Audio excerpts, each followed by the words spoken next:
نا इत्तफाकी का बुरा अंजाम। पुराने ज़माने की बात है। एक किसान के पास 2 बैल थे। दोनों बैलों के सींग बड़े बड़े और ताकतवर थे। किसान इन बैलों से दिन रात सख्त काम लेता, लेकिन इनको खाने के लिए पेट भर चारा नहीं देता था। इसकी वजह से बैल बहुत कमज़ोर हो गए थे और इनकी पसलियां साफ नज़र आने लगी थी। एक दिन दोनों बैल किसान के डेरे पर बंधे हुए थे। एक बैल ने दूसरे से कहा, ये किसान तो हमें मार डालेगा, बेहतर यही है कि हम यहाँ से भाग चलें, शायद हमारी जान बच जाए। दूसरे बैल ने उसकी बात मान ली। फिर एक बैल ने अपने दांतों से दूसरे की रस्सी चबाई और दूसरे ने पहले की। इस तरह दोनों बैल आज़ाद हो गए और जल्दी से किसान के डेरे से भाग निकले। वो भागते भागते एक सरसब्ज़ व शादाब जंगल में जा पहुँचे। जंगल में खुली फिजा, हरियाली और ताज़ा घास देखकर दोनों बैल बहुत खुश हो गए। थोड़े ही दिनों में वो मोटे ताज़े हो गए। उन दोनों में बड़ी दोस्ती थी। हमेशा एक साथ रहते, एक दूसरे का ख्याल रखते और हर मुश्किल में एक दूसरे की मदद करते। एक दिन एक भूखा शेर उस जंगल में आ गया। जब उसने दोनों मोटे ताज़े बैलों को देखा तो उसके मुंह में पानी आ गया।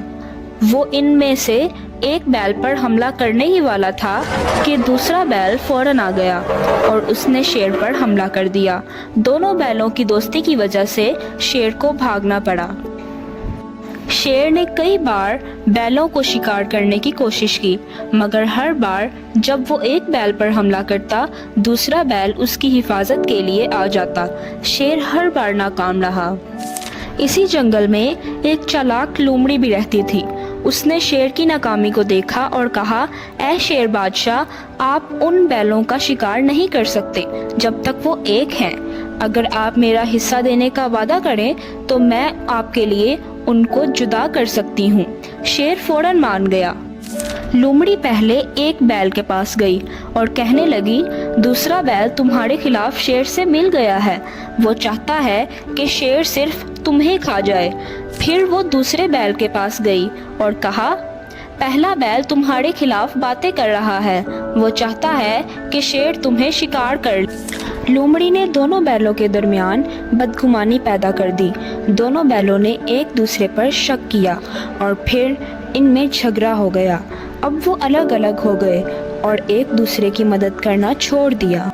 और इसका अंजाम ये हुआ कि शेर ने पहले एक बैल पर हमला किया। चूँकि दूसरा बैल उसकी मदद को ना आया, शेर ने उसे खा लिया। कुछ दिन बाद शेर ने दूसरे बैल पर भी हमला किया और उसे भी खा लिया।